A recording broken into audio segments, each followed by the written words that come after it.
Halo semuanya, selamat datang di ulasan kita kali ini. Hari ini kita bakal bahas sebuah rencana pertempuran yang benar-benar krusial.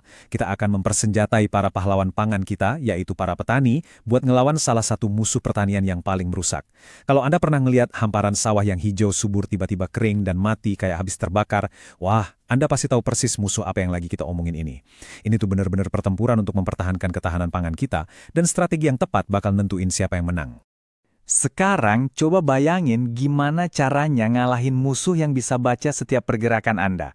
Dan parahnya lagi, mereka terus ganti taktik setiap kali Anda mulai menang. Begitulah kenyataan di lapangan. Musuh kita yang satu ini nggak cuma diem, dia terus bermutasi, makin kebal dan siap ngehancurin panen yang udah dijaga berbulan-bulan. Terus gimana caranya kita bisa selangkah lebih maju dari ancaman yang terus berevolusi ini?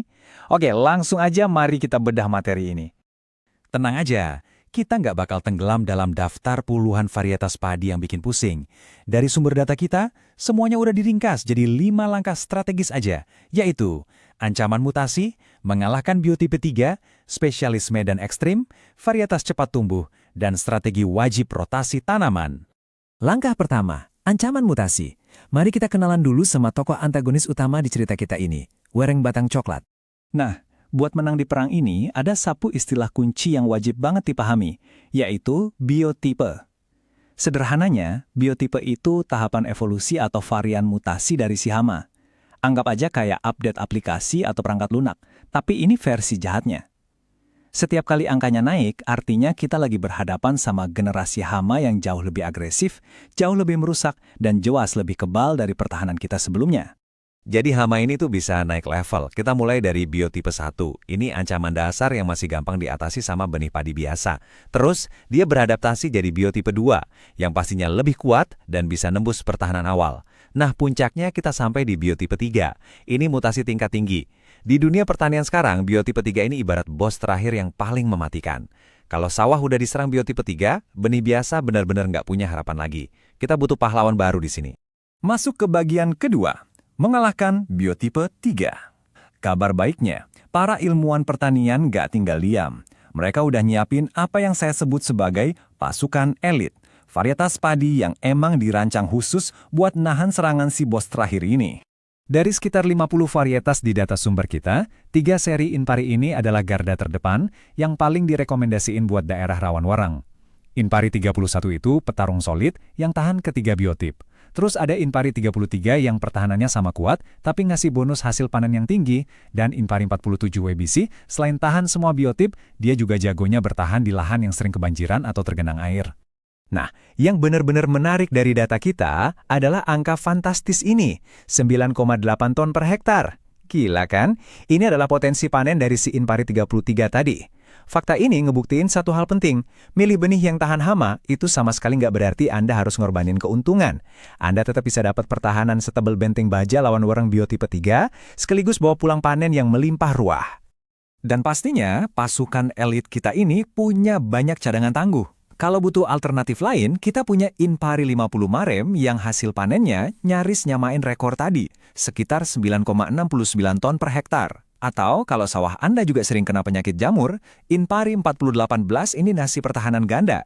Dia nahan wereng iya, menangkal penyakit blas juga iya. Bener-bener paket komplit yang efisien banget kan?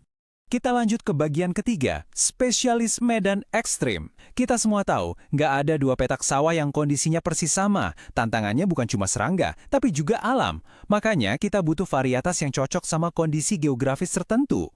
Dan ini dengan brilian nunjukin gimana ilmu pertanian modern itu bekerja. Kita bisa nyocokin persis kondisi lingkungan lahan sama benih unggulnya. Kalau lahan Anda rawa atau langganan banjir, seri Inpara adalah jawabannya. Lahan di pesisir yang kadar garamnya tinggi, pakai aja Inpari 34 atau 35 salin. Kalau lahannya kering atau sering kena kemarau, seri Inpago siap jadi pahlawan penahan kekeringan sekaligus tameng dari wereng. Biar gampang ingatnya, apalagi buat Anda yang lagi nyusun rencana beli benih, mari kita bikin simpel. Inpa, RA, itu ada hubungannya sama rawa, spesialis kondisi basah. Kalau Inpago, itu kaitannya sama padi gogo, alias spesialis lahan kering. Dua-duanya sama-sama punya DNA kebal wereng, tapi mereka ini bertarung di medan yang benar-benar bertolak belakang. Masuk ke bagian keempat, varietas cepat tumbuh. Tadi kita bahas soal ngakalin medan, sekarang kita pakai taktik lain, yaitu kecepatan. Di dunia pertanian, varietas ini disebut genjah. Artinya, varietas ini bisa dipanen dalam waktu yang cepat banget. 3 jagoan di kategori ini adalah Inpari 13, Cakrabuana, dan Pajajaran. Terus kenapa kecepatan ini krusial banget buat ngelawan wereng? Karena populasi wereng itu butuh waktu buat meledak. Nah, pakai varietas genjah, padi Anda udah keburu matang dan siap panen sebelum werengnya mencapai puncak serangan. Simpelnya, kita menang balapan lawan waktu. Dan akhirnya, bagian kelima, strategi wajib rotasi tanaman. Tolong perhatiin baik-baik karena ini adalah bagian yang paling penting dari seluruh ulasan kita.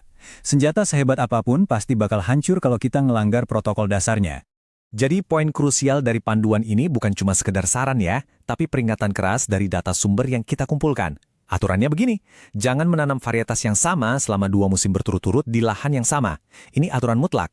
Walaupun benih yang Anda pakai musim ini sukses besar ngusir wereng, kalau Anda tanam benih yang sama lagi di musim depan, itu bakal jadi kesalahan fatal. Kenapa begitu? Alasan ilmiahnya gini, alam itu selalu nemuin jalan. Kalau Anda terus-terusan nyediain menu pertahanan yang itu-itu aja tiap musim, Anda justru lagi ngelatih hama wereng ini. Wereng yang berhasil selamat bakal beradaptasi, berevolusi, dan akhirnya bermutasi jadi biotipe baru yang jauh-jauh lebih ganas. Kunci menang perang jangka panjang ini adalah ngasih elemen kejutan.